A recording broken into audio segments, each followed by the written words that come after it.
Hello and welcome back. It's been quite a while since we've last been in this series, and I want to explain a few things about why it's taken so long to get back in, and pitch forward the remaining parts of this series.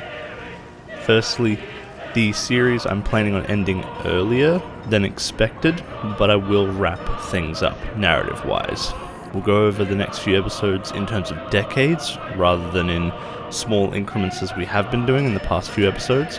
You'll still get to put forward some recommendations, ideas, and vote on things, but we will be going much faster than before. The reason why I'll be doing this is because I plan to start a new series.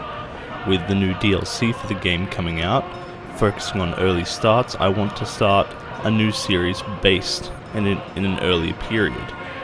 That'll obviously face more interesting challenges logistics-wise and whatnot. I plan on also making it a bit of a challenge series where the nation will not be able to import or export anything for a given amount of time, much like a new socialist country usually ends up having to do. But in this case, it'll be a much different series. And what I mean by that is that the way people will be able to participate in this new series is going to be very different. Now, in the past few episodes, you've probably seen me or heard me talking about the Discord server that I have that's based around my channel, which as always is linked down below. And while you're down there, don't forget to like, comment, and subscribe. Importantly for this next series, and especially now, before it even starts, we're going to have the entire series be based around the Discord server, and people who are in it can essentially be members of the Communist Party. We're going to set up a fictional, or at least alternative, history scenario where players will get to make political characters and through the Discord be able to affect the way the city is planned, the country is planned, and how it operates. This will also mean that you will have to overcome interesting challenges such as how to organize the party and how to organize the resources of the nation, and it will be simulated through the series rather than it being more of a narrative that I present to you. Instead, I will be mostly moderating the narrative that ends up coming out from the players' own decisions in reaction to the circumstances. Now, we will base this off of an alternate history scenario.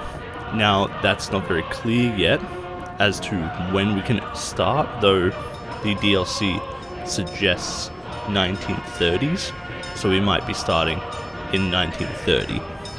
But that's not set in stone. We don't know if that's really the starting years that we can approach. It might be 1932, 3, whatever.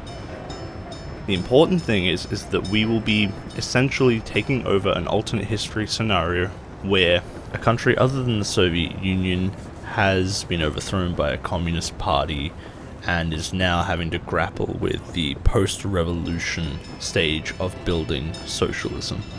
This could be, say, Romania, it could be part of an industrialized nation like Germany, but we can come up with that, and that's part of why I want people to join the Discord and discuss now, because at the start will be determined mostly by what players are interested in.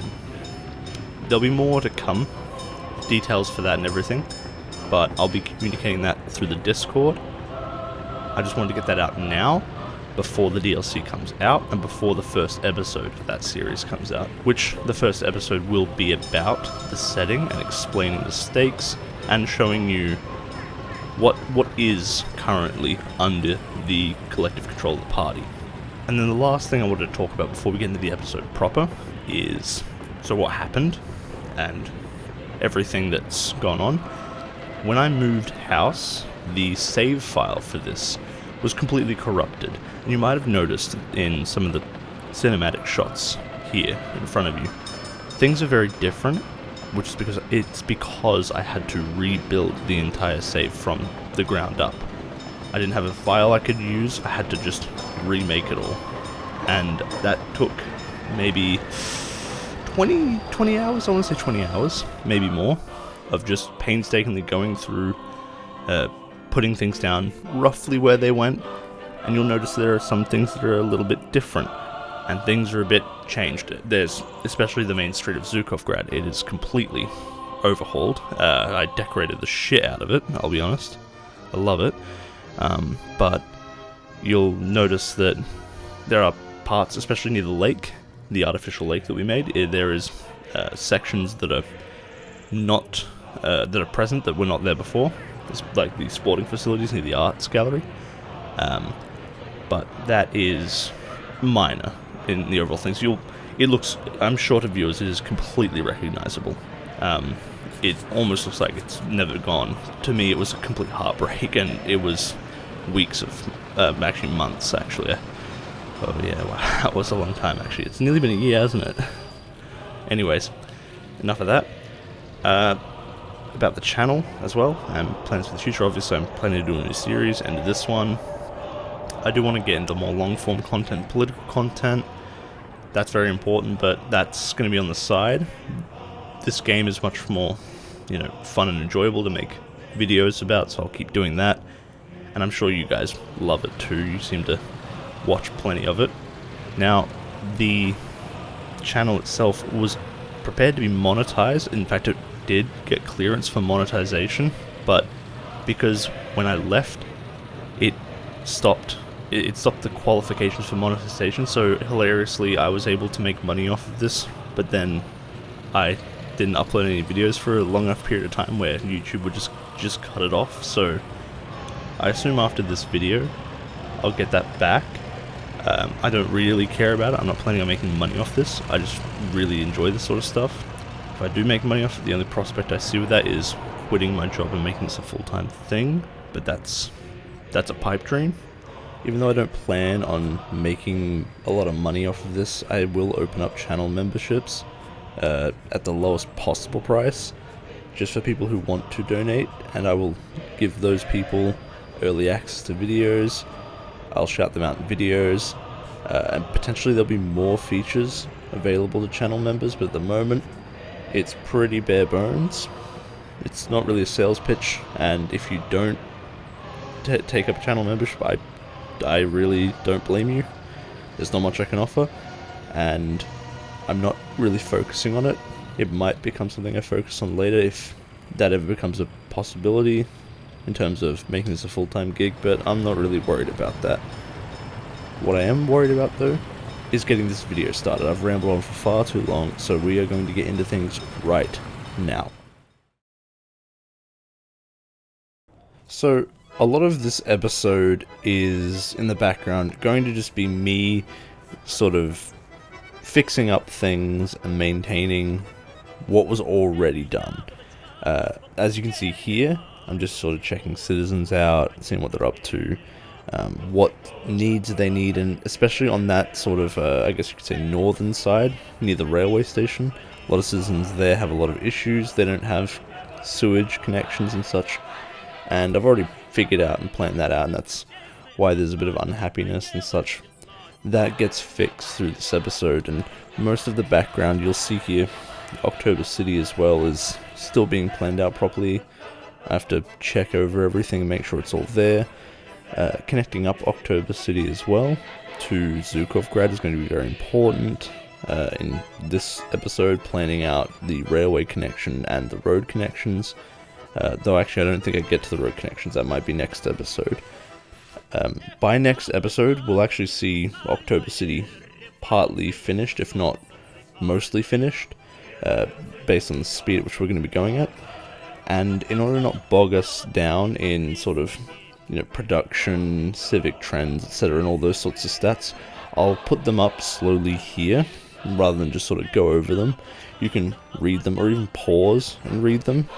I find that those sections take up a lot of time, when realistically I should really just point out anything that's really interesting, and as you can see with production consumption, nothing has really, other than just a general upward trend, nothing is really standing out. But when it comes to the next part here, the current economic trends, There are some interesting things, like, well, other than a general positive turn on everything with electricity and everything going up and poverty going down, etc., etc. A lot of our staple goods are being exported abroad to mostly Asia and Yugoslavia.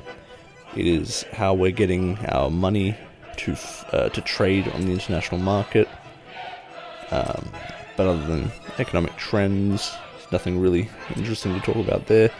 Civic trends, there is, of course, homelessness that's going up, which is interesting, but that is being caused by floods in Georgia right now. So that is currently undergoing. We're not in Georgia. We're in the Ural Mountains, so not really getting floods. So we don't see any of that here. If we flip back to the screen here, you can see I'm actually planning out the railway bridge and connection. This takes a bit of time, I'll admit. It's been a hot minute since I've worked on this sort of stuff, but, you know, old instincts sort of kick in, and I kind of get the planning to make the right sort of, the correct slope for it all. The railway between October City and Zhukovgrad is only going to be, even at its height, one rail. Even though it could be double rail, because we've got plenty of rail there. I plan to make October City a hub, and potentially have a direct connection with the outside areas, but not at Malenkovgrad, somewhere else. I only want to keep it as one, because it is going to be a very simple, very short line between October City, Zhukovgrad, and Malenkovgrad. So I'm not going to give it additional trains when it can easily manage with at most 2 trains and a passing lane in Zhukovgrad. I don't need to build a second lane. It doesn't need it, so it won't get one. And it won't ever need one. The distance is far too short to really need a second lane, so we're going to just use it as single lane here. So, anyways, bring up the Civic trends again. Go back to some interesting stuff about our Civic trends. So our unemployment is going up, but like last episode, the reason for for unemployment being so high, or not so high but increasing, is because of immigration. That will go down, of course. It's expected to go down. Literacy is supposed to have been going up, but for the same reason, immigration is causing this to stay stagnant, which will, of course, eventually rebound, but that's another factor. So, after planning out the train bridge and connection with Zhukovgrad, there isn't much interesting planning going on. There's not going to be much that I need to plan out. I've done most of the work already, which was done off camera. The additional planning of of October City will be done after more research is done. The October City is supposed to be a nuclear research facility, and primarily will have a nuclear reactor in the city, which would be, it wouldn't be the first in the world, and it definitely wouldn't be the first in the Soviet Union either. It'd be one of the first, but it'd be like 5th or 6th, I think, at this point. Not really important. Important thing is, it is very experimental, and hence the idea of October City being a science city, or a experimental city. It's a science city. It's a city dedicated to the study of particular sciences and engineering, in this case nuclear energy. Outside of making October City a science city, we're also going to be building up more industries to support the nuclear power facility.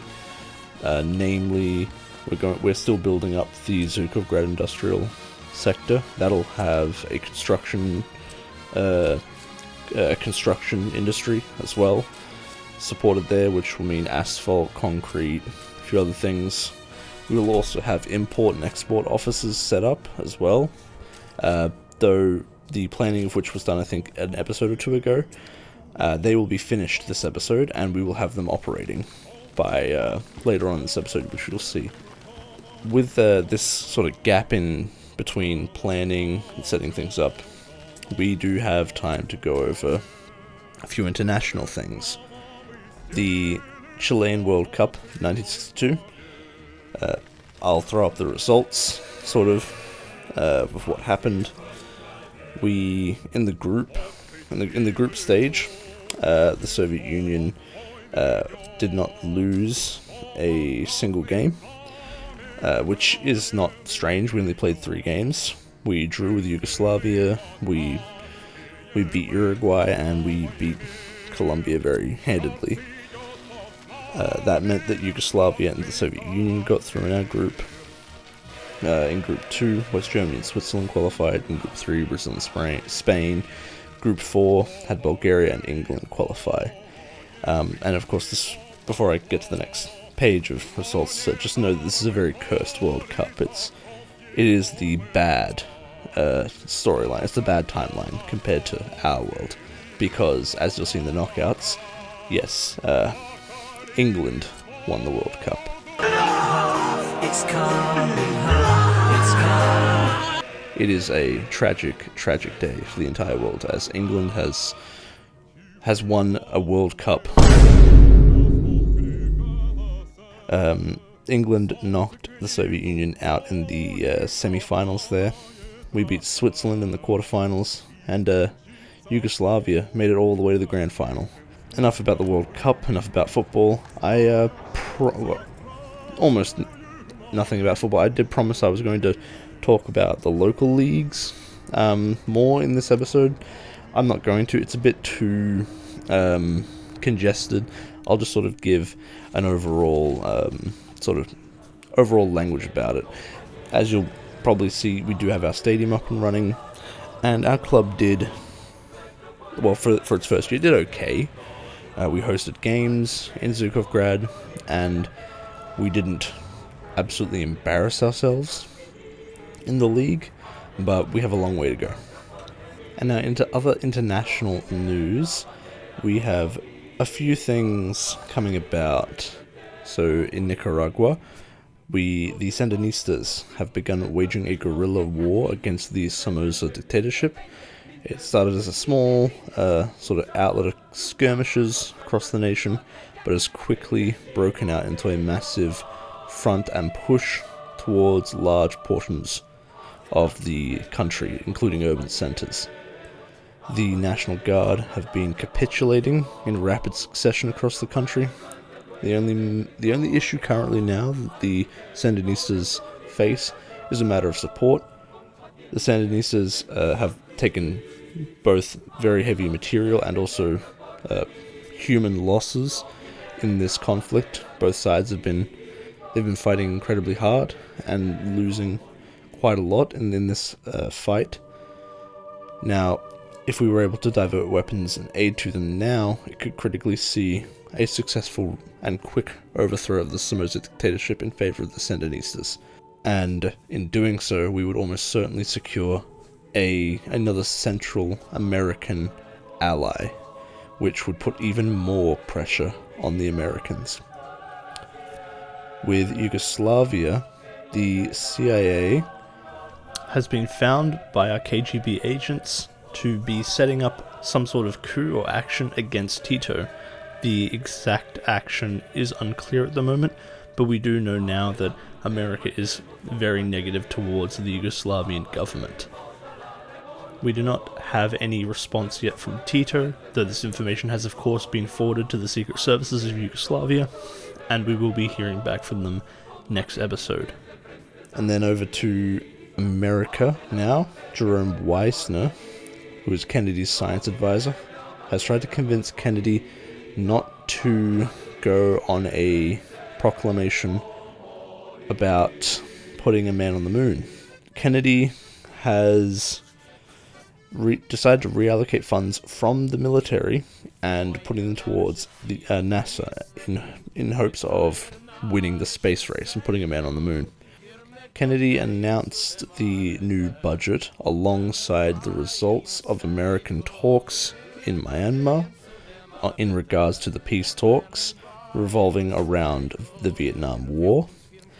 And currently, the current peace negotiation has gone well, especially for the communists, as Kennedy has caved to a lot of demands, believing that the US is not capable of pressing demands for a South government, and instead is opting for a North Vietnamese communist nation and a South Vietnamese nation that is to be observed by both the Soviet Union and America to hold elections and then potentially reunite.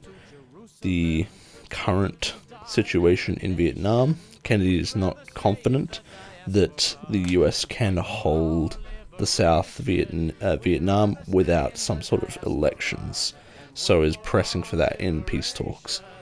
And moving on to the Vienna summit about East and West Berlin, though tensions were tempered, the wall will remain, so that will not be going away. The checkpoints around the wall have been formalized that both sides are agreeing on, which is good to hear, so that now there is a formal procedure. Even though there is the wall still there, the checkpoints, passports, immigration have been formalized between West Berlin and East Germany. Precedent set in Myanmar on the Vietnamese and Laotian situation was a very similar situation that was proposed. However, the very idea of reunifying Berlin was shot down very quickly. The only way they were going to accept it is if Berlin was all under West Germany's control, which was also shot down immediately. The Vienna summit ended with very little gained, but at least things were put in place, though the military build-up is going to stay in place. The area will not be demilitarized, unfortunately. So the threat of war in Germany is still there. Recently, as well on the international stage, Portugal has become a hotbed of protests and counter-protests as denationalization is starting to become a reality, with threats of Portuguese colonial territories moving towards the anti-colonialist trend.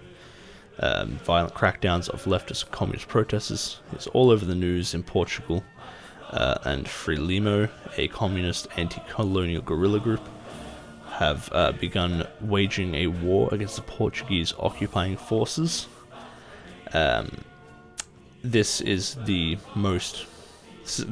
subject of a lot of these protests, is Frelimo is being cracked down upon by colonial forces, Portuguese colonial forces in Mozambique, and their current crackdown of them and the protests in support of the Frelimo movement are currently, well, I shouldn't say Frelimo movement. Frelimo is more of a guerrilla army. So they've been doing a lot of work in Mozambique, though they have not covered significant ground. But they've captured the minds and hearts of a lot of Portuguese leftists, and that is becoming a problem diplomatically and civically inside of the country of Portugal.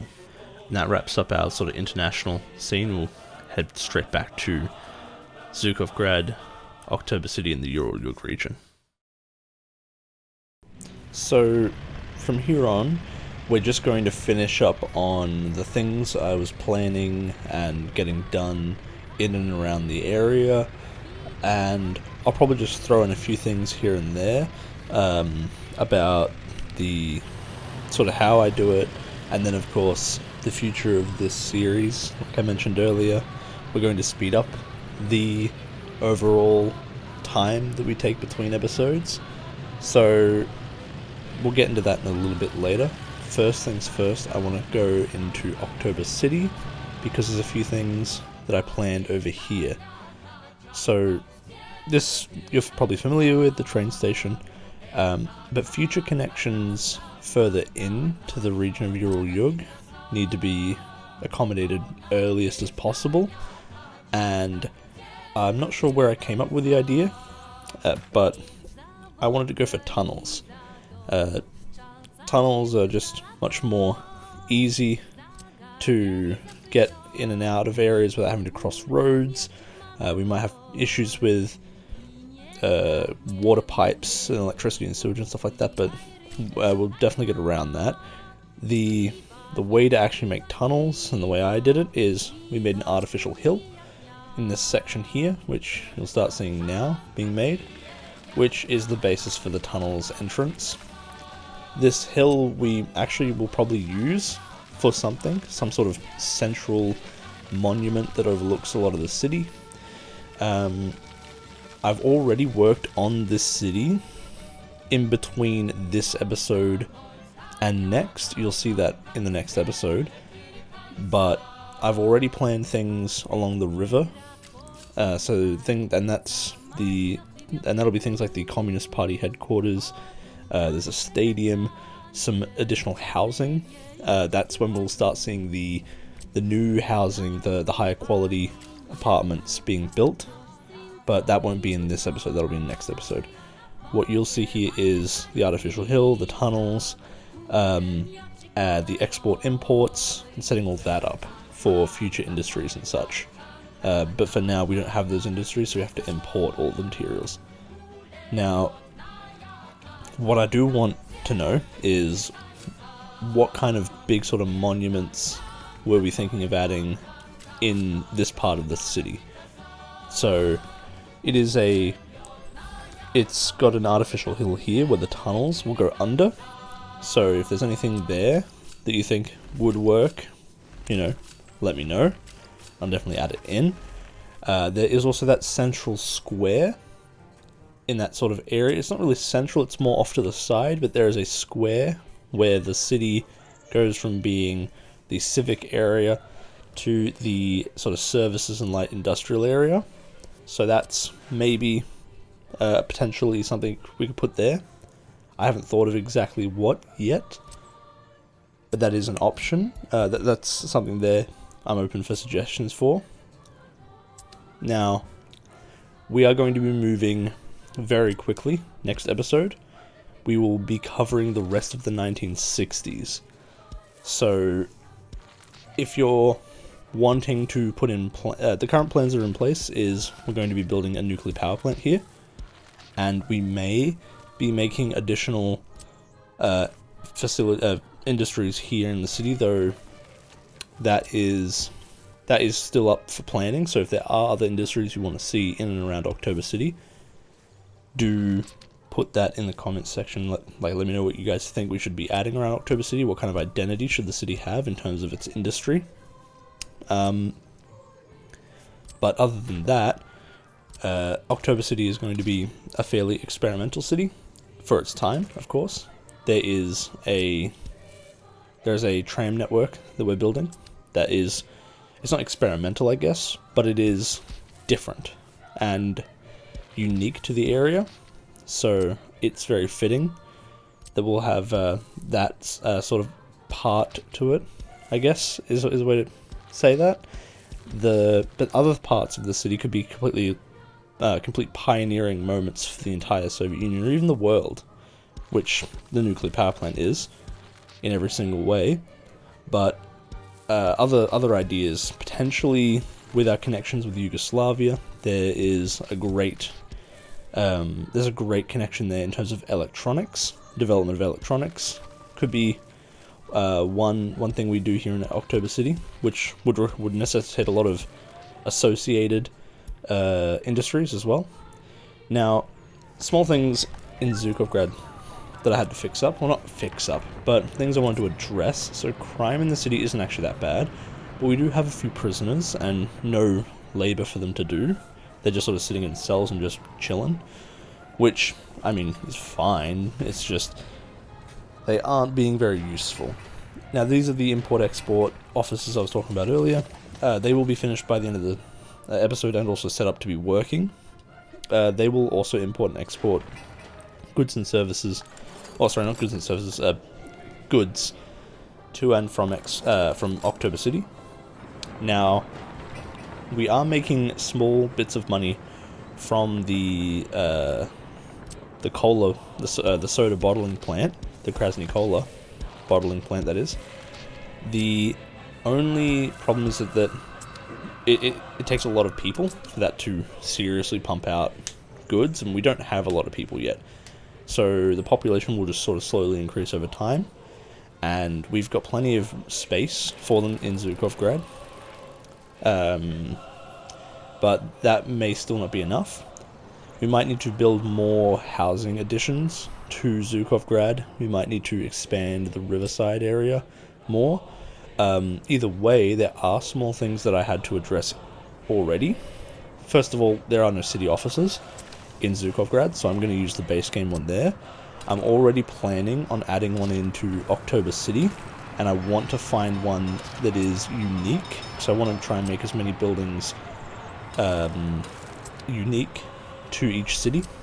So, for instance, I'm not going to reuse the same cinema in October City. I will also not be using the same city offices. The same hospital has not been used as well. As you already know, the Institute of Cardiology is the building that we're using in October City. We're using a medical university as well in October City as well, and the base game big Communist Party headquarters as well. There's also a big stadium that we're using in October City, but you won't see that until next episode as well, of course. The big thing we're sort of waiting on here, just there, is the nuclear science facilities and such. We aren't going to see the nuclear power plant being planned out yet this episode. That will be next episode. I haven't done that yet, but, I mean, we will be putting that in October City. That is the fundamental core of October City's plan, is splitting the atom even better. But Zhukovgrad, it does have space. One idea is that we could create an enclave, an ethnic enclave of sorts in Zhukovgrad. If that's the case, we could add a Korean or a Chinese, a Yugoslavian, or otherwise some other sort of, I guess, is enclave the right word? More like a district. It's like a Chinatown or a Koreatown, or in the case of a Yugoslavian town, I don't know what that would be called, the abbreviation for that, but yeah, we could have one of those in Zhukovgrad and invite people into that part of town. If that is an idea that people like, we can do that. Alternatively, we could also invite people from other SSRs, from the USSR. Those are just ideas, of course, ways to increase the population of Zhukovgrad and the area, which we do need. It's a good problem to have, is needing more people. As you can see me, I'm checking the graph. And you can see earlier there were more people in the area. That's not actually real. Ignore that. That was me experimenting on this save when I had to rebuild when I had to rebuild everything. So that's got nothing to do with this. There was too many people. I had to get rid of them because I accidentally put too many people in the city. I had to match it to the series and how much was there. Now here you can see I'm actually working on the imports and exports. We're only importing things at the moment via train. That is going to be crops for coming from Cuba, which comes from ports further outside of our area, because we're not a coastal city. If you've looked on a map, we're not actually anywhere close to an ocean. But most of what we import is sugar, and then a few other things like cola berries. Most of it, almost all of it coming from Cuba, which we then bottle up in our factory. That's what will be coming on the train. Otherwise, we also have steel being imported as well. You'll see that later. That'll be imported as well, because we need it set up for our construction facilities and also our vehicle repair facilities. So that's all being done there. We have those imports set up. We won't be exporting anything for a while with those offices. They're just not. We just don't have a lot of exports at the moment to really facilitate such a thing. And we're currently in a position where we need more people to be able to produce more, to make more exports, or make trains exporting goods more viable. Though I might be in the next episode, almost certainly, I will almost certainly be making that happen next episode.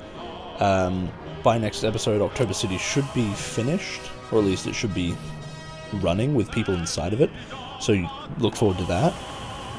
There is still plenty to be planned though, so if there is things you want to see in October City that I haven't talked about, put them in the comments section. I read them all. If I don't reply to them, I do read them all. I try to take the most upvoted ones and incorporate them. But of course, this series is going to be going faster, so it's going to be a lot harder to go through all the comments. The important thing is that we will be starting a new series, and that's more of my focus at the moment. So do go ahead and check that out as well. Don't forget to do that. Yeah. Now, I mentioned earlier that these sort of houses along the edge of the city, they have problems. Specifically, they don't have sewage actually piped into their houses. I'm not sure what happened. I think when I remade the city, it didn't quite work out. This is really annoying. I made some mistakes with train signals. I fix it real quick here. But back to the housing, the sewage problem. So with the sewage issue, in the old version, I didn't have this problem. Now, I know for a fact some of the measurements I had done between the original save and this one are slightly different. And I know for a fact I was very careful with those measurements too in the first iteration of this save, which probably is the reason why people didn't have sewage in those houses, which was part of the issues of me testing things out. It meant for a while that I had to pump sewage out of their sewage tanks in their houses by truck and pump them out, sort of like Abu Dhabi style, the big hotel where they have to... Anyways, not important. The important thing is that with that problem is being fixed. It just takes a lot of time because the sewage pipes themselves are very long, and previously they had been done well ahead of time, and we've always had sewage issues with Zhukovgrad. Yeah. Oh, here's something really interesting. The import and export offices. Oh, I don't do it here, but a little later, I actually end up. You actually probably saw it in the cinematics earlier. There were the name of Zhukovgrad was on top of these buildings. I've put imports here because I was testing them out, seeing what they look like. And they're very interesting, and they look really nice. You'll see in a moment. I do actually put up the name of Zhukovgrad on this one. Then I also do it on the flip side. I do Malenkovgrad on the opposite. Yeah, there you go. So on this side we have Zhukovgrad, and there. On this side I'll put Malenkovgrad. Now, obviously Malenkovgrad is not actually here. We're sort of using this area as like a faux border area. Essentially, considering where the border is with our sort of area and the outside greater part of the Republic, there's not really a border. It's a faint border at most. It's not a real border. In the game, it is a hard border that is simulated as a border, but in reality, that border is... people can just walk through that fine. There's no real issue with things going in and out, because the country extends beyond those borders, so Malenkovgrad is just sort of like a faux area between that little border and where we're in, so part of what we build in this area is Malenkovgrad. And our border of jurisdiction is very... sorry, a bit of a hiccup there. Is sort of very fuzzy. I would say. But no, yeah, here, this is where we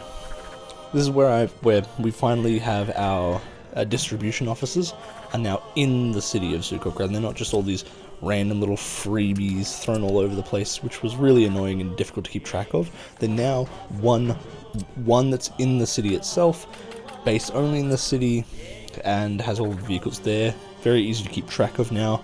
All of the goods and needs are met by just that distribution office inside the city itself. And of course the various services that we need that are in Malenkovgrad, which we will work on updating later. The original area, the construction office area from the very start of the series, is still just very faintly there, but we're almost rid of it. As you can see, there's still a few buildings there. Even the old fire station is still there, but we will be getting rid of it soon enough. But by soon enough, I mean next episode we'll be getting rid of it. So that'll take some time, of course. We'll have to move all the things that are in storage there into new storage facilities inside the industrial park, but that's a very quick and easy job. Gravel from over there will have to be moved over, of course, but that's still a long ways off. Or not a long ways off, but it's a short ways off. By next episode, we'll have that all done. Otherwise, the city itself is in very good shape. Of course, you can see that we actually have a secret police facility now set up.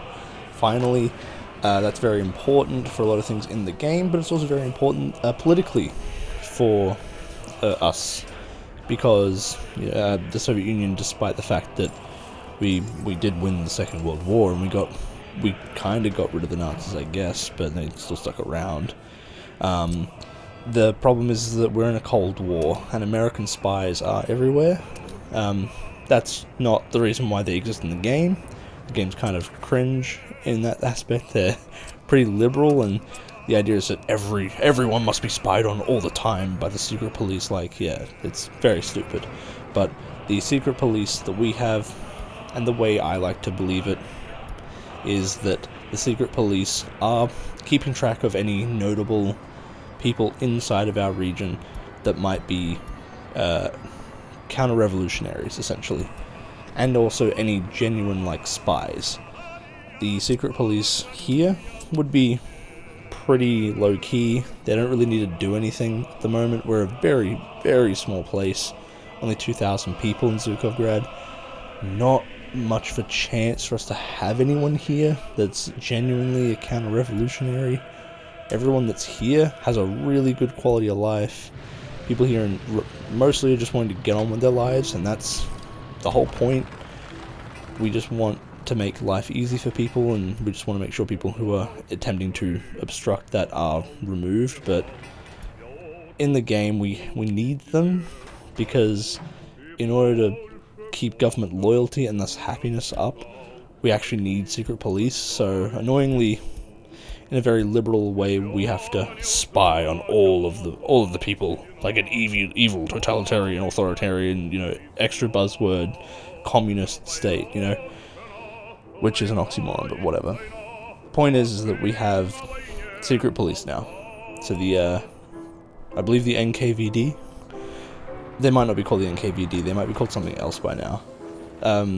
Anyways, the secret police, whatever their name is at this point, because they changed names 50 times throughout the Soviet Union's history, and I just can't be bothered checking.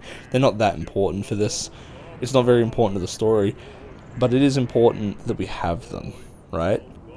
Now that we've gotten through with that, all the logistics stuff is mostly done. Obviously, we got to make sure everything is set up precisely correct, because if people aren't getting their food, they starve. I know, crazy. It's also very important that it's set to the correct settings, not in some cases like that one there. I have to unload goods into the warehouses there, not load it, otherwise people aren't getting their shit. Most things are just fuel. I can get rid of that later by adding a fuel station closer in the city and not worrying about that. That's in the future. That's something else to worry about, but we're not going to deal with that yet. Not a big problem. Fuel at the import and export distribution offices is not important, in the sense that we do have a fueling station for the trains, right, to fuel up at. That is an important thing. It's important in the sense that it's more efficient, so I'm going to do that. The other thing to keep track of as well, another thing to consider as well in regards to trains is potential electrification. We might want to electrify our rails, so we might want to keep that in mind for later. And as well, something we haven't thought of yet, that we haven't really gotten to, is we're planning on building tunnels, but we don't have a tunnel boring machine. So that's something to consider later. Now, that will come later, of course, next episode, but for the meantime, that's something that is an issue we'll have to address. When it comes to setting up logistics, you do always want to have 2 offices, because there are limitations in the game between imports and exports, because you can't say, in order to keep things between a minimum and a maximum, you can set them in individually on one office, but it will never work correctly, because it will always try and keep things at the minimum or at the maximum. You can't have it be flowing in between the two, which is what you really want. You don't want to spend too much time moving goods the moment you hit the moment you hit minimum, or pushing to a point where you have always got the maximum. So I'll explain that more next episode, because we haven't really got that addressed yet. But at the moment, we have just sort of set things up so that we're importing a fair amount of food, a fair amount of steel, and that's it. It'll be expanded far more, and exports will become a thing eventually, but they're not yet going to be yet be used. And importantly, we will need distribution offices later, around probably October City or something, to deal with internal distribution of goods between factories. Like, for instance, when we do eventually set up gravel processing, when we do eventually set up steel mills, when we do eventually set up coal, etc., etc., etc., we will need all of that to be distributed internally, and the best way for that will be via trains, since they have a huge capacity. Like, for instance, like the trucks can move about at most 20 tons in the huge dumpers, and a train with one boxcar can go like 4 or 5 times faster and transport 4 or 5 times as much goods. In the beginning, obviously, it's impossible to use trains, and in the beginning, it's also not that useful as well.